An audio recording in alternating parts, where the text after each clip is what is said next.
Welcome.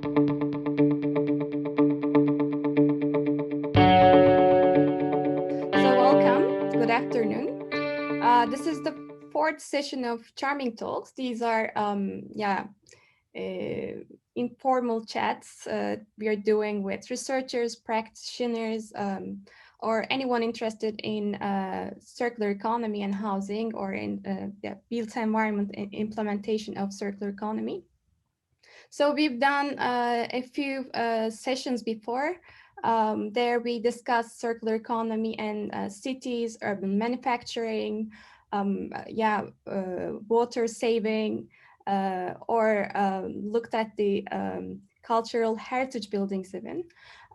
Today we're going to talk about a very hot topic, but before getting started, I would like to turn to the co-host, Peter Hogeweg from European Federation of Living, and he's going to tell a few words about Charm Project. Thank you, Sultan. Hello, everybody. My name is Peter Hoogweg, and I'm co-host of this Charming Talks. And I'll talk a little bit about Charm. Charm is an Interreg double of NWE funded project. And this project is about optimizing the use and reuse of materials and natural resources. And 4 social housing organizations and several other organizations are involved in Charm. And together we are working on innovative circular approaches and building strategies in the social housing industry. And this is being done in the following countries: Belgium, the Netherlands, France, and the UK. And circularity is a hot item, and many of our partners and associates are working on this in various ways. And today we have 2 speakers. Sultan already introduced them, or is going to introduce them later on, who are going to talk about energy and circularity in housing renovation. And also this edition is being recorded and will be made available through our Charm YouTube channel. And I will send you also the link by chat of our website, and you can find more information on Charm. Back to you, Sultan. Yeah, thank you, Peter, for the introduction. So as we mentioned, today we're going to talk about energy transition and circular economy. For the ones who are not familiar with the Dutch context, the Netherlands wants to be fully circular and energy neutral by 2050. So these are the big 2 goals. But as we can see from the sector, energy transition is going so fast already. And many concepts have been developed. Today, Straub will give an introduction to the problem, and then we will talk with Maarten from Flitz Home. They are providing a solution, renovation solution for the housing corporations mainly, and private customers as well. And we challenged him by asking how their product is addressing circular economy. Are there any connections? So we will listen from him as well. So first, I'll give the floor to Ad, and then we will turn to Maarten. Thank you, Sultan. Actually, I didn't prepare a presentation because I think I have a very brief introduction. And especially Maarten Hommelberg is more important to speak about his topic. I think generally spoken, this topic is about energy efficiency and how especially housing associations in the Netherlands want to renovate their dwelling stock. And especially last 2 years, that's a very, that's a topic that's getting a lot of attraction, especially because in the Netherlands, they also introduced, for instance, the renovatieversneller, the renovation accelerator, that promises some housing associations some financial support if they combine their efforts in renovating their dwelling stock, but also especially also combine, of course, the demand in renovating the dwelling stock with working together with the market parties. And those market parties, there's a lot of going on, especially because one of the policy instruments is that they think and that they want that there's more becoming a prefabrication, more prefabricated renovation, instead of traditional methodologies, because prefabrication brings along a lot of benefits. For instance, higher quality, speeding up the process, higher efficiency, and in that way, bringing a lot of innovations. And by those innovations, we expect that also the costs of a renovation will decrease, a renovation of a dwelling. So there are a lot of expectations around prefabrication, industrialization, making use of industrialized, renovated elements for renovation and bring them on site and to compose them there. And some markets are entering the market in that way. There are a lot of factories that are already producing new houses in the fabric, but also are some fabric prefabrication of elements for renovation. And there are some parties that are more or less in between, that try to combine the demand and the supply of those parties. And I think especially Flitz Home of Maarten Hommelberg is working in that market. So a lot is going on, and because the need for renovation and there is very high, and the renovation rate, especially the renovation rate for deep renovation, to really lower the energy use of the energy demand of dwellings, is that energy rate is too low and has to go up from around 1.5% of the dwelling stock at the moment to probably 3 or 4% per year. So we need to speed up the process. And that's just what I wanted to say. And I think I especially have difficult questions for Maarten during his talk. Looking forward. And if others have very difficult questions, please feel free to put on the chat box, or right after his presentation, you can directly ask him as well. Yeah, the floor is yours, Maarten. Thank you. Also, easy questions are very welcome. Let's see. Does this work? Yeah. Yes, it works. Great. That's all I needed to know. So, my name is Maarten Hommelberg, and last October we started Flitz Home, so a real startup, a young company. I'll tell you a little bit about myself and how I got here. So I started my career about 15 years ago as a researcher at ECN, and then later I joined Vito, after which I became innovation manager for BAM, where it's the largest construction company of the Netherlands, and that's where I met Sultan. After that, I joined Stroomversnelling. I've been working there for 4.5 years now. And my latest hobby, for the past 5 years, I've been working with startups. I'm a mentor for Rockstart. And outside of Rockstart, I also worked with Ocular. It's a Slovak startup. And Makis is a really nice Dutch startup that does decorated induction cooking, if you're interested. So the challenge, like Ad just mentioned, we have quite a large challenge before us in the Netherlands. We want to be energy neutral by 2050. And since we have almost 8 million houses in the Netherlands, of which 6 million will need a renovation before 2050, that means that we need to do 200,000 houses a year, or roughly 1,000 per working day until 2050. That's quite a large challenge. And a lot of the houses that we have in the Netherlands look like the one you see in the picture. This is a typical house from the 70s. And that's what we aim our concept at, or our product. We aim for row houses between 55 and 75 because they all roughly look the same. That makes it a lot easier to renovate. And this is not just any row house. This is the row house I grew up in. This is the house of my parents. And well, I've been working on this topic for quite some time. So a couple of years ago, they asked me, they go, well, so when are you going to do our house? Like, yeah, that's complicated. I mean, we're working on all kinds of solutions, and we mainly target social housing associations because they have more.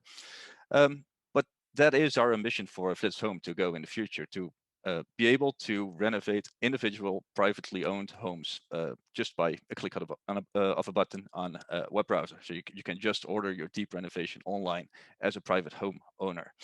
But to get there, we still have to start with the social housing because well, you need numbers. So when you're a social housing association in the Netherlands, you basically have three options. So the first one is well, the easy or the difficult one, whatever way you want to look at it. It's demolish and rebuild. Since we already have a huge challenge with 2,000 houses a day, demolish and rebuild is not the best option. Well, depending on the state of your real estate, obviously, if the house is really big, you don't have another option. But from a transition perspective or a circular perspective, well, demolishing a house and putting a new one will require a lot of extra materials, a lot of extra labor, and a lot of extra cost already on top of all the stuff we have to do. So in general, I would say it's not the best option. But then there's two big ones. You have the label renovations, either label A, label B, whatever, or the net zero energy or non-renovatie, as we call it in Dutch. And they're vastly different. And we try to be in between the two of these, where a label A renovation is a collection of separate measures. So maybe there's some PV panels, insulation in the cavities, double or triple glazing, that kind of thing. And every time a new package of renovation measures is developed. A net zero energy renovation is a fixed package where, well, as you can see on the right, when they're finished, it kind of looks like new. So you do a full shell renovation on the outside of the house.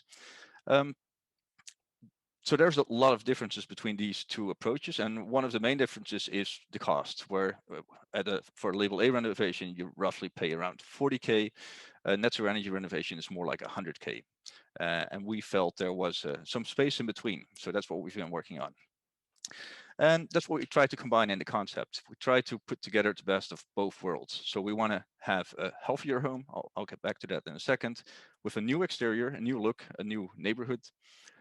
Energy neutral whenever you're ready. I'll also explain that in a second. With a long lifetime extension, so typically over 30 years, with a strong focus on the tenant. Because sometimes with the entire process and all the technology, we tend to forget the tenant. So what we do for the tenant, well, we see it as a fresh start. We've been doing a lot of net zero energy renovations in the Netherlands, and we know that this is really a big step for these tenants. One of the responses we've gotten quite often is, it feels like I finally have a privately owned home, or not a social housing home. That's the response they get. And that's the response we want to get during the tenant process that we have for Flitz Home. On top of that, they also get a healthier home. Around 35% of the homes we target have moist, drought, and fungi problems. And by insulating it really well and doing a balanced ventilation with heat recovery, we can really improve the indoor air quality and living quality of the home. And on top of that, we want to make sure that they get a decreased housing cost. So just not neutral for housing costs, but decreased. Obviously, it depends a bit on the attitude of the social housing association, but typically the rent increase they can put on the house is lower than the reduction on the energy bill. So that would leave the tenant with a benefit. So that's what we aim for. Then the energy neutral whenever you're ready. So what we do is we renovate the entire shell. So it's a new facade, new roof, floor insulation, balanced ventilation system, and one side of the roof with PV. And with that, you're ready for all the new energy options that become available in the coming years. But it also means we leave the gas heating after renovation. We do that for a number of reasons. Well, one, we don't have to get into the home, because if you want to install a heat pump or any of the other things, you have to enter the home. The same goes for the balanced ventilation system. I'll show that in a second. And it reduces costs, and it makes it easier for the tenant to adapt, because changing the entire shell and the installation is quite a big step for a lot of tenants. So this approach makes it easier to take the next step whenever you're ready. And typically that's when there's a mutation in a tenant, for example. That's typically a good moment to also do the installation, or when a municipality is ready with a district heating network, which we're prepared for. You can also install a hybrid or an all-electric version, or switch to green gas whenever that becomes available. Then, to give you a little bit of an idea of what we're doing, I have a very short video. It's 1.5 minutes of the factory. It does have the logo, so it's a little bit commercial, but try to focus on what's shown in the video, because I think it gives a really good impression of what happens during the process.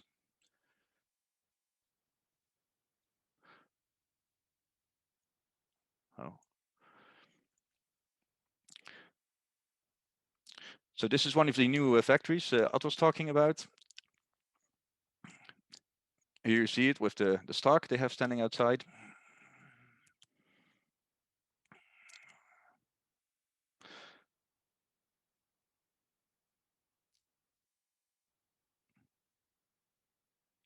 And there's a very strong focus on automation and industrialization in this factory.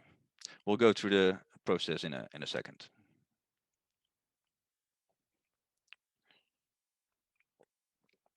Here you see the typical homes, and all the homes are measured. They're scanned from the outside. The point cloud goes into the computer, and there the renovation is applied virtually. That data goes directly into the factory. So it's really file to factory, gets scheduled, and then production starts. It's what you see here.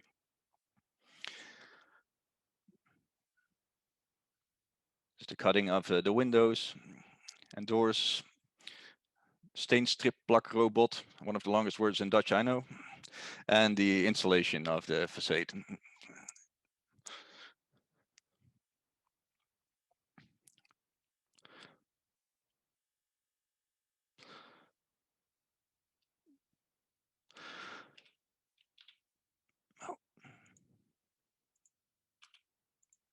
There we go.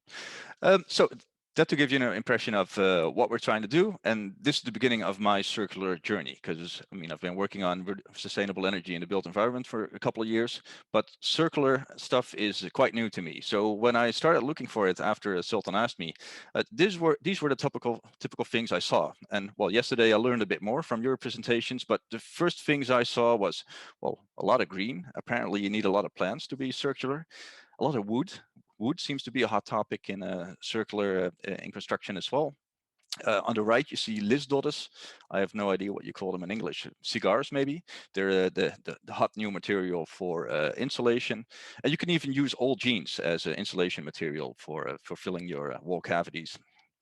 And apparently these people like Levi's. I don't know. So then I started to dig a little bit deeper, and I came across this really interesting website. At least I liked it because it gave me a quick introduction to what's really going on the material side. But after 2 minutes, I was not too happy, because if you open it, then, well, this is the period, and you see the impact of different materials. And being on top of this pyramid is not a good thing, because the thing on top is aluminium, which uses a lot of energy to be produced.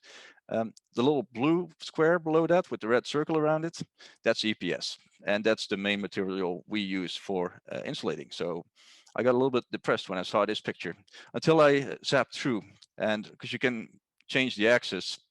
And the first one is by weight, and this one is by volume. And luckily, EPS consists of 98% air. So that puts it a little bit closer to the wood at the bottom, which is obviously one of the best materials to use in construction today.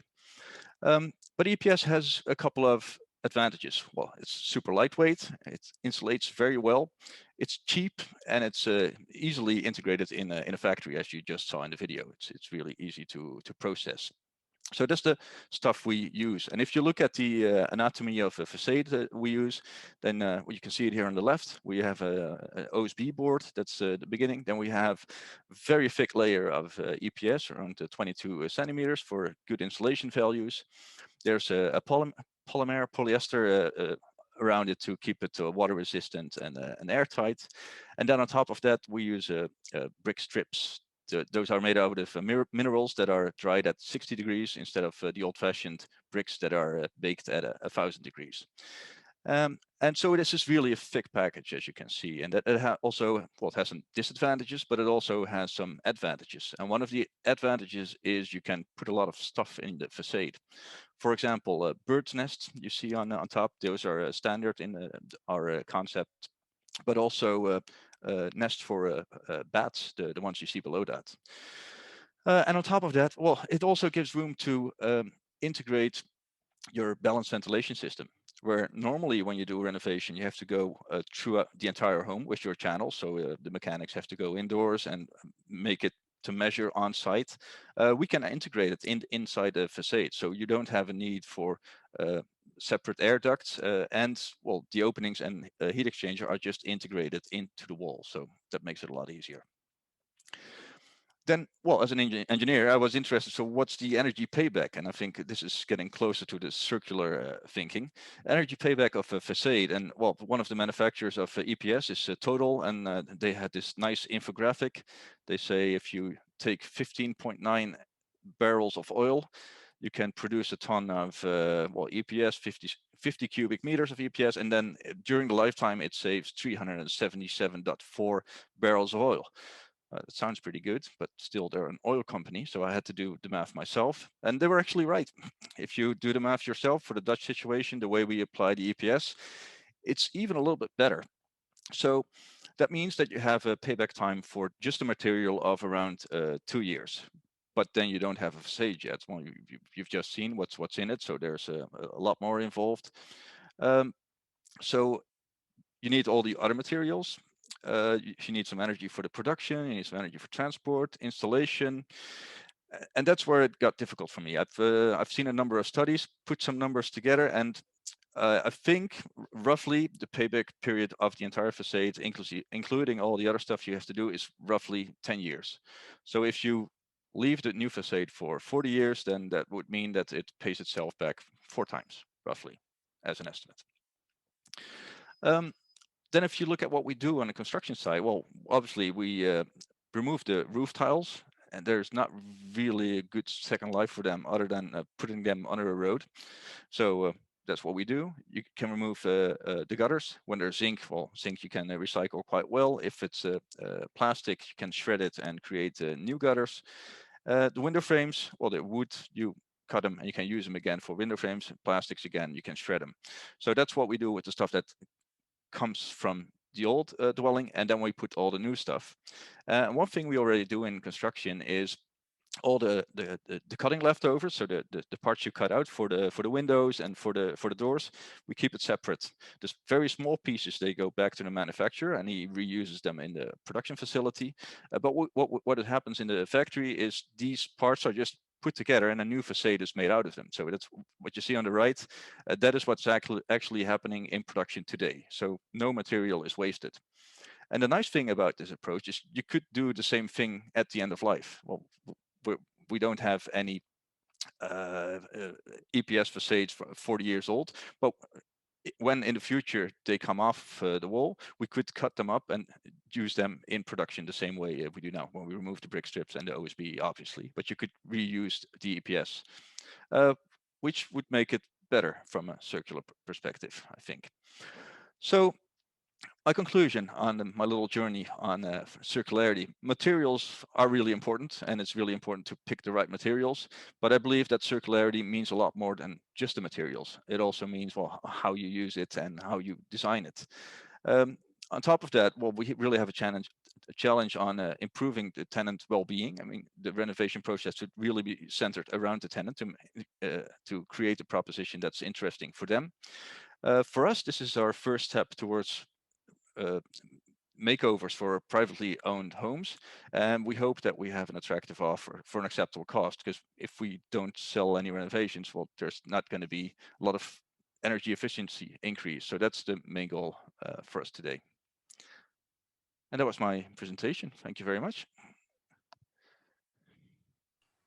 Thank you very much, Maarten. There are already some questions in the chat. Oh, that's good. And Yeah, thank you very much. And it's kind of honest presentation, huh? Odd? Well, you told me to not make it too commercial, so I tried to do What I my mean is analysis. like you really like talks about EPS and how you could approach it. I mean, this is one of the biggest issues, I think, in facade renovation, right? In terms of circularity. So I found your presentation very interesting and honest. Thank you. So we received a lot of questions. To start with, Anna is asking, is Flitz Home also interested in the Belgian market? Yes, in principle, yes. But there's one big difference between the Netherlands and Belgium. Whereas the Dutch, we build all the homes exactly the same. The Belgians are a little bit more creative, so they tend to build a lot of different homes, and that makes it more difficult to come up with an industrialized solution that works for all the homes. I mean, at the moment, we just need scale and we need homes that look the same. So yes, we would like to come to Flanders. If the blocks are the same, then we could apply the technology already today. If the homes are very different, then we need a couple years to improve our manufacturing to make sure that we can deal with all the different homes. Yeah, thank you. Marike is asking a question that I am really interested in as well, hearing from you, the answer from you. Do you also look at how all individual materials can be harvested in the future? Me personally, not, because I just started my circular journey. But just before this session, I got a report from our manufacturer, and they're really diving into circular alternative materials for the ones we use here in the production.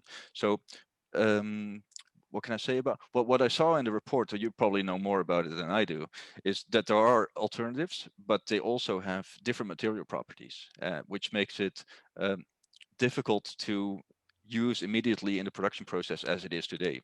So that means that if you want to use the alternative materials, you would have to change the design of the facades, for example, as we have them now. Yeah. Do you have demountable connections already?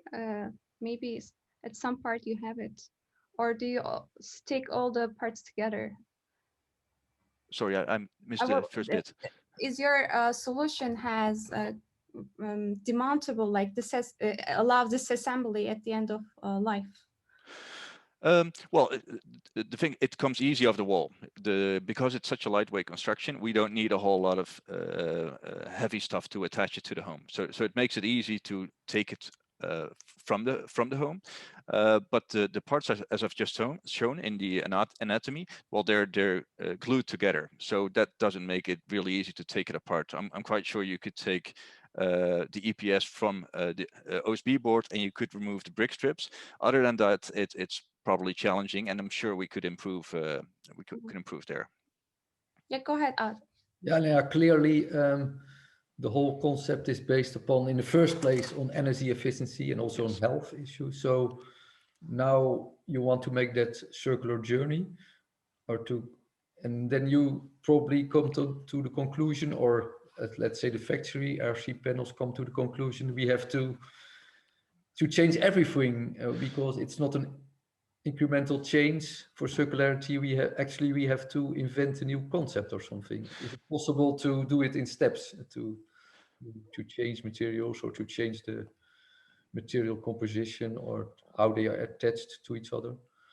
Yes. And they're looking into that. I don't know the exact details of what they're looking into, but one of the changes they made is the brick strips, for example, to use the mineral version there instead of the old-fashioned version. Well, that was a change that was easily made. But I can imagine if you go to a circular EPS, which exists, that the material properties are so different that, well, I don't know it exactly, but the wall is going to be quite a bit thicker, for example, if the insulation properties are not as good. And that would have a big impact on the entire production process. Yeah. Or you have to put a lisdolder inside a cattail, or that's the good pronunciation, and then probably. Yeah. That's an option I didn't discover. I didn't look into. I just saw that lisdolder was a really trendy material to use for insulation, but I'm quite sure you cannot use it in the same way as we use the EPS here in a factory. So that would really be a big change. So shall we continue with the questions? Sure, you got more? Yeah. A few more. Carl is actually interested in the production process used for your brick strips. So he's asking for a link or something that he could check on later. If you could share with me, I can pass on to Yeah, Carl. is it okay if I share it afterwards? Yeah. Cool. I know Carl, so I can. Okay, excellent. Yeah. And Neil is asking, how do you map the material flow? Can you ensure the journey of your products are recovered or reused? Also, how do you address design for the construction? It's kind of connected with the previous question, actually.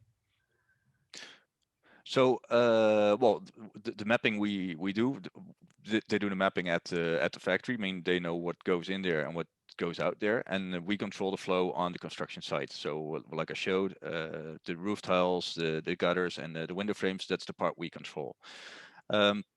So well, so we know what's going in and what's coming out, but what exactly? So I that's think his question is more like from the circular economy point of perspective, because you want to track all the materials inflows and outflows throughout the lifetime.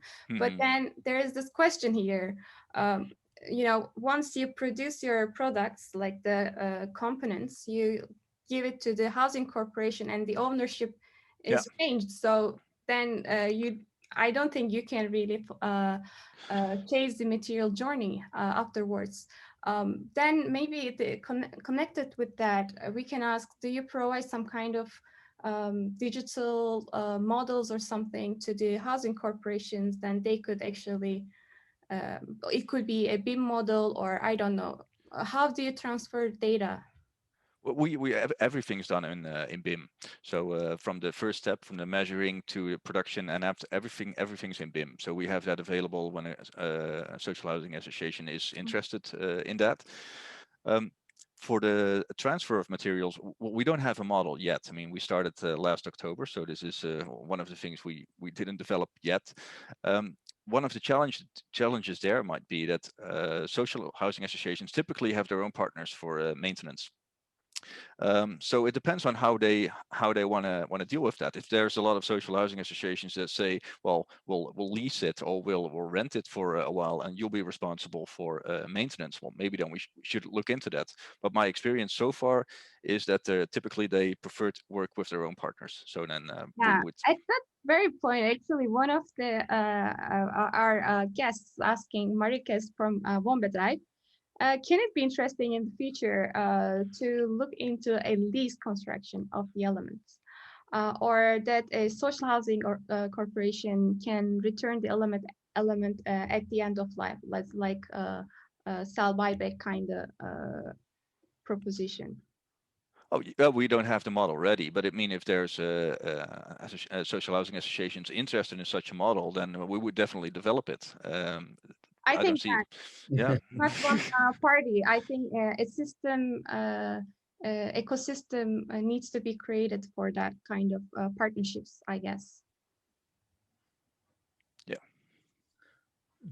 And I don't know if there's still a legal question if we lease part of our buildings to different. There is some legal things about that. So. Yeah, there's probably many more issues that I can oversee right now. But if you ask me, would you like to have the material back at the end of 30 years? I think, yeah, we can find a solution for that. I think that's the first step. And then afterwards, we're going to have to figure out how do we exactly organize that thing. But I mean, if social housing associations are willing to buy it and we're willing to supply it, then in the end, you'll come to a solution. Yeah. I think they are more viable to buy it than you. Or RC panels have to finance those panels, etc. Well, it would be interesting already if we know that after 30 years and that's the difficulty, that are still the party to sell it back to at end of life, so they can reuse it. Originally these kind of business models are first introduced for consumer products, which have smaller lifetime, like mobile phones or something like that. But buildings live already like minimum 30-40 years. So who's taking the ownership responsibility for 40 years? Like the company can go bankrupt, and what's going to happen at the end of life? So even I was reading an article yesterday, you were one of the co-authors, this regulatory environment around this ownership issue. Maybe it's not even possible to apply this kind of models in the Dutch market. So I will share with you, Marika, later on the paper. It can give you really good insights about these models. Thanks. What is the end of life, Maarten? Of your Well, it's at least 30 years. Well, we've been applying the other factory. RC Panels has been applying this solutions for almost 10 years now. So we don't really have the experience with 30 or 40 years yet. But roughly that period should be is a reasonable term. Because I am also asking that question because it's now a sort of a two-step renovation, probably, if you want to go to energy neutral solution, because then afterwards you apply another energy supply system, probably. Yeah. Well, that depends on the social housing association, but yeah, so you do it in 2 steps. Yeah. So in between, let's say you change again the boiler or something, and then in 20 years' time you are going to switch to a heating pump, but then you still want to that fabric of the new house is still still functioning, of course, still functioning well and has a long lifespan, the same as the new installations you are applying. Yeah. So, well, so the lifetime extension for this solution is at least 30 years, more likely around 40 years. What we're going to be changing, it's now 2021. I think before 2030, there's going to be a lot of changes. You see now hybrid heat pumps coming up quite strongly. You could integrate them immediately. Also, social housing associations start integrating them more. But with this solution, you can also go directly to all electric, which is a little bit more work. So you probably want to do that when you have a tenant switching. But I mean, the home installer of social housing associations could probably do it themselves. Also, the same for district heating. I think a lot of the district heating systems, the municipalities are making their plans now. I mean, they have to be ready before the end of the year. So then they'll start announcing which neighborhoods goes in which direction, if it goes all electric or district heating.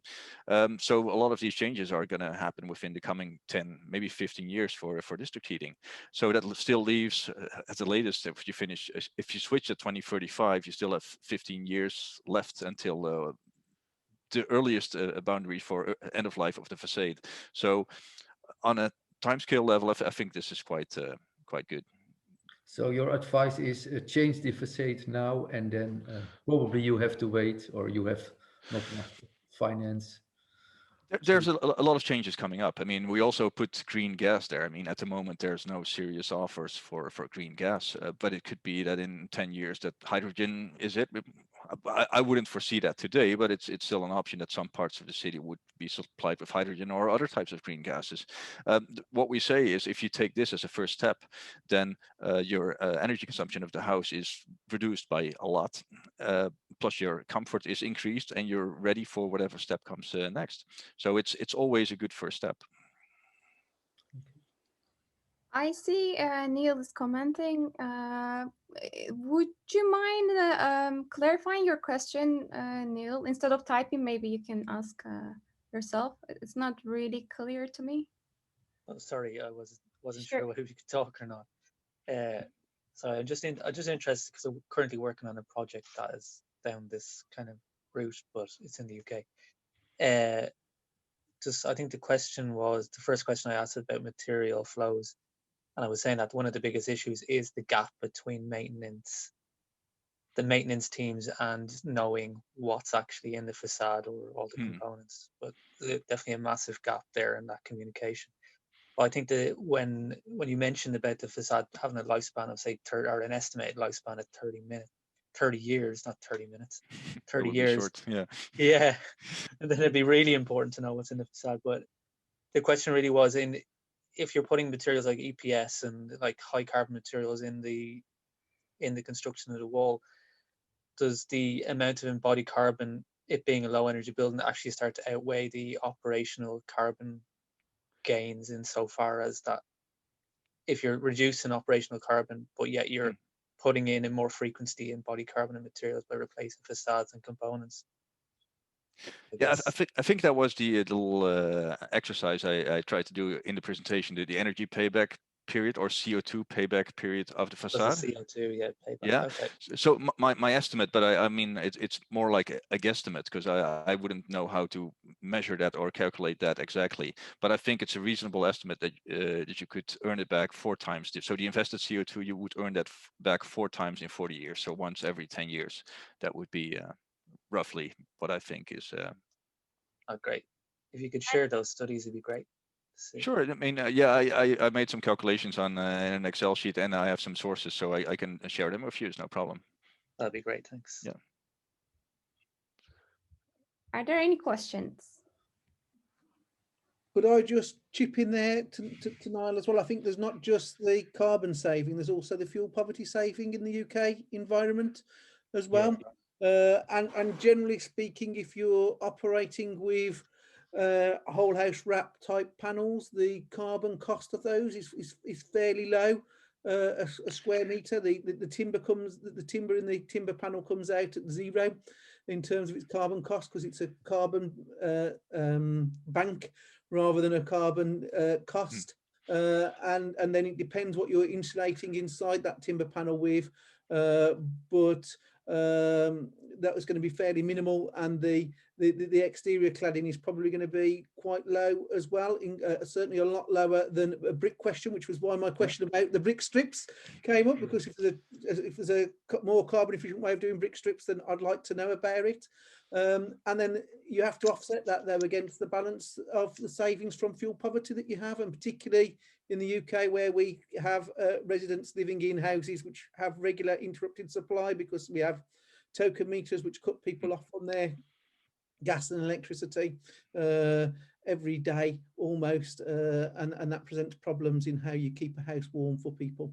And so I think there's not just the carbon saving from the panel, which is significant. I think there is also the saving in fuel poverty as well that you have to put into the equation. Yeah, agreed. It's definitely more of a human story. But I think what we're struggling with at the moment is the fact that most social housing clients are asking for A1 or A2 rated products. So the timber thing is a difficult one. Anyway, that's a different conversation. I mean, there's a big issue with fire rated products at the moment in the UK since Grenfell. Yeah, I agree there. It's very hard. I mean, there's a manufacturer is involved in one European project, and they're looking into the comparison between timber frame and EPS solutions. And well, I mean, in this phase of circularity, I think every solution is a good solution. I mean, we're still figuring out which direction we should take. But from the first preliminary studies, you see that the EPS facade is pretty similar to the timber frame, or even slightly better than the timber frame facade when it comes to embodied CO2. And that's mainly due to, well, not the timber, obviously, but the timber frame facade is a more complex construction, because it's heavier.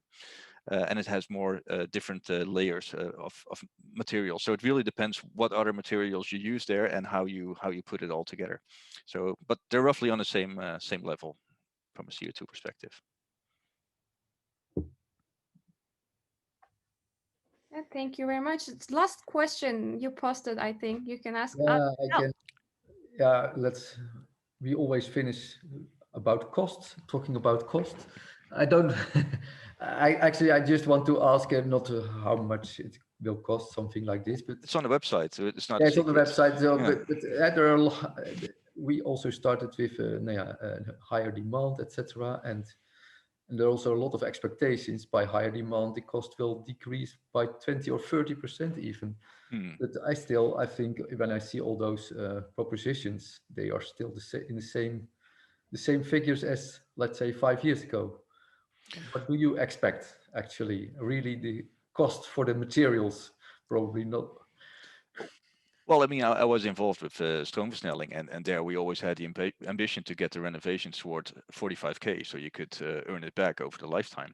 But instead of a decrease, we've seen an increase because of labor costs and material costs that have been going up.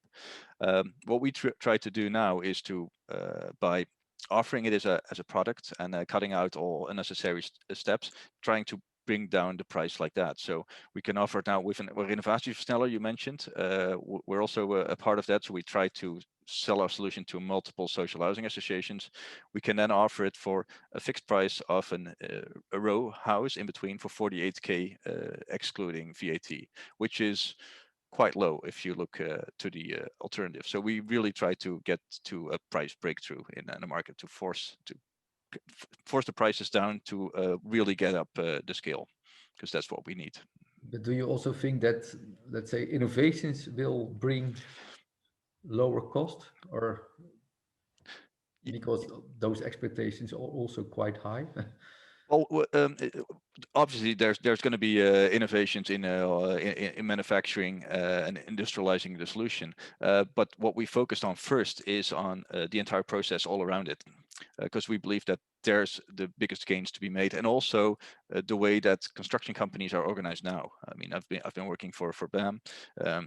I used to work for a director, and if I wanted to talk to the CEO, that was 7 management layers, and they all had to be paid. Plus, we have a habit in the construction industry to always put a margin on top of a margin on top of a margin, and that's the thing we try to get rid of now. You deal with us, and we buy from the factory. That's all there is. There's no margin over margin over margin, and there's no huge organization. And I think that's where we can create the biggest gains today. And yes, we will improve further in the future on the manufacturing and material use, but this is the first big step, I think. Thank you. Promising. It was so interesting, I think, because Flitz Home is not particularly focusing on circular economy, but we see many elements already there.